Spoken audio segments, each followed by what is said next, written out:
আমরা ভাই বল তালাক দিলাম তো টাকা দিতাম না মানে হ্যাঁ বলে বড় বাজারে 1 নম্বর ওয়ার্ডের বিএনপি সেক্রেটারি হ্যাঁ দূর হাটা থেকে আমরা টাকা দিতাম না আমি বিএনপি সেক্রেটারি দূর হাটা শক্তিশালী টাকা দিত না হ্যাঁ বলে শক্তিশালী টাকা দিত না এই মাসুম মিয়া বাবা বুদ্ধি আর তাই টুরি তো বাহুর বাড়িতে আর জাগা হতো না তো আছে আমরা ওই ভাত খাওয়াইতাম না টাকা আনছে বলে আনছে হ্যাঁ ভাত খাওয়াইতো না বুঝছেন আমরা এই দাবি চাই এই শাস্তি চাই মাসুম মিয়ার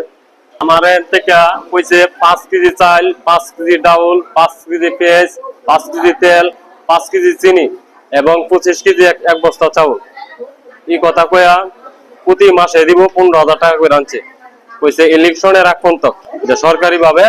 এই মালটি আছে আমি কইছি আবার নিনা পাই কোনা নির্বাচনের আগ পর্যন্ত পাইবা এই মিলে আমি নাম দিছি 5টা আমি দিছি 75,000 আমারে আবার নাম দিছি 5,000 টাকা করে 25টা দেওয়ার পরে এই 5,000 টাকা করে দিছি কোনো মালই পাইছি না হ্যাঁ আমি মাল পাইছি 2টা এরপরে মনে করেন কইতাছে কি মাল দিতা না তো মাল এই মাস হইব অথচ মাল গেছে মাল দিছে না এরা মাল বেচাইছে নিয়ে বাজারে নিয়ে বৈরবের মাসুম হলো বাউর টুনির বাউর তে মাসুমে আর মাসুমের বাবা আর মাসুমের আর ছোট ভাই টুনির স্বামী ওনা হেরারে দিয়া টুনিরে দিয়া এসব হেন্দা তেহা মানুষের কষ্টে আনছে 10-15,000 টাকা লইয়া 3,000 ফন্তক নাম আনছে আইন না কইছে ইলেকশনে ফন্তক দিব ইলেকশনে ফন্তক মানে আমরা কইছে 15,000 টাকা নাম দিলে লগে লগে একটা বোনাস দিব এই বোনাস দিয়ে পাইছি আর কোনো টাকা পাইছি না কদিন আগে এই গৌরবের হেরা সবাই গেছে যাওয়ার মাধ্যমে পদাতে হে কইছে টাকা নিছে চেক দিছে আমরারে 3টা চেক দিছে 3টা চেক দরমাই ধরে চেক আর ফাঁস করে দেয় না টাকা দেন এক বুড়ি স্বর্ণ দিয়া তোমরা 1 লাখ টাকা দাও আদা দিবা বেনালা দিবা বিকাল হয়ে তোমরারে 40,000 টাকা নগদে দিয়া যায় আবার আমি তোমরা আবার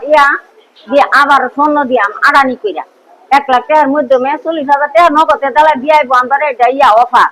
মা বুড়ে বউ এরপরে দা মাসুম আছে লগে আনছে পরে দা এটা করতে করতে আমারতে এক মনে করেন 150 নাম আনছি না মান্না চাইরা এরপর আবার লাগাইছে 10,000 কইরা 10,000 কইরা আনছে 30টা নাম এরপরে লাগাইছে 5,000 কইরা আনছে 100 নাম এরপরে লাগাইছে 3,000 কইরা আনছে 20টা আমরা দিছি আমরা কইছে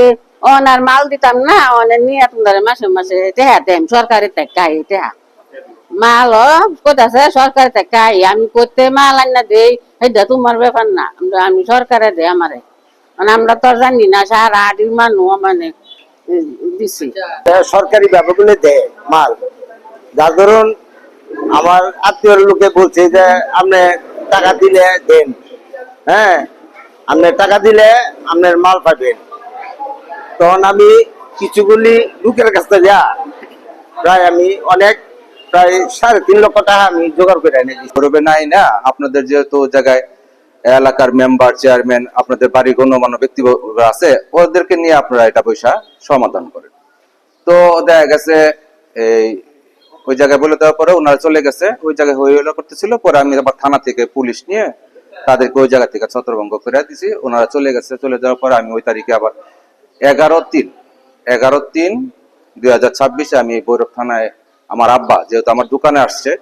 আমার দোকানে আইসা ওনারা মানে হইহল্লা শুরু করছিল সেই হিসাবে আমার আব্বা ভৈরব থানায় গিয়ে একটা জিডি করার প্রাক্কালে তারপরে এটা আমাদের ভৈরবের এক নেতার কাছে এটা তারা সালিশ নিয়ে আসার পরে আমাকে আবার সে ডাকাইছিল নাম বলে ফেলি রফিক ভাইয়ের ছোট ভাই তৌফিক ভাই বিষয়ে ইনভলভ হয়ে আমাকে ফোন দিছে আমি আবার তৌফিক ভাইয়ের সাথে যোগাযোগ করি তৌফিক ভাইকে আবার সাথে যোগাযোগ করার পরে তৌফিক ভাই বলে দিচ্ছি আমি যে ভাই যেহেতু এটা ইব্রাহিমপুরের ব্যাপার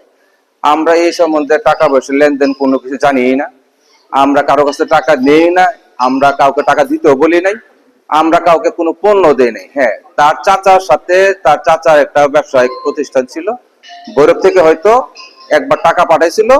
টাকা পরিমাণে বোধহয় 1 গাড়ি মাল তেল চাল ডাল